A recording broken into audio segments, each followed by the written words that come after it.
ఓం శ్రీమాత్రే నమః. ఆజ్ఞచక్రాంతరాలస్థ రుద్రగ్రంథి విభేదిని సహస్రాంబుజారూఢ సుధాసారాభివర్షిణి. ఆజ్ఞాచక్రాంతరాలస్థ 8 అక్షరాల నామం. ఈ నామాన్ని గల అర్థాన్ని తెలుసుకుందాం. అమ్మవారు 2 కనుబొమ్మల మధ్య ఉండే ఆజ్ఞాచక్రంలో నివసిస్తూ ఉందట. తదుపరి నామం 8 అక్షరాల నామం రుద్రగ్రంథి విభేదిని. ఈ నామాన్ని గల అర్థాన్ని ఇప్పుడు తెలుసుకుందాం. సాధనలో చివరిదైన రుద్రగ్రంథిని ఛేదించి పైకి వెళ్ళే శక్తి స్వరూపిణి అంట మన లలితాంబికాదేవి.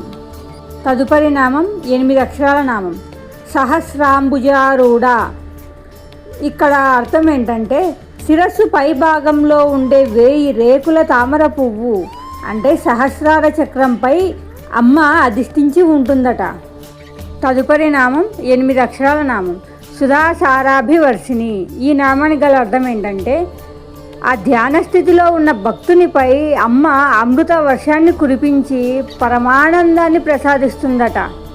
మన నిజ జీవితానికి ఈ శ్లోకానికి ఇక్కడ కొంచెం సంబంధం ఉంది. కొద్దిగా వివరణ ఇచ్చుకుందాము. అదేంటంటే మనం రోజు ఎన్నో టెన్షన్స్, ఎన్నో ఆలోచనలు, వాటితోనే సతమతమవుతుంటాం కదా. కానీ మనలోనే ఒక అద్భుతమైన శక్తి ఉంది. లలితా సహస్రనామాల్లోని ఈ శ్లోకము ఆజ్ఞాచక్రాంతరాలస్థ మనకి అదే చెబుతుంది. అమ్మవారు మన 2 కనుబొమ్మల మధ్య ప్రకాశిస్తూ మనలోని ఆందోళనలనే ముడులను విప్పేస్తుంది. మనం భక్తితో అమ్మను స్మరిస్తే మన శిరస్సుపై ఉండే 1000 రేకుల కమలం నుండి అమృత వర్షం కురిసినట్లుగా మన మనసు ప్రశాంతతో నిండిపోతుందట.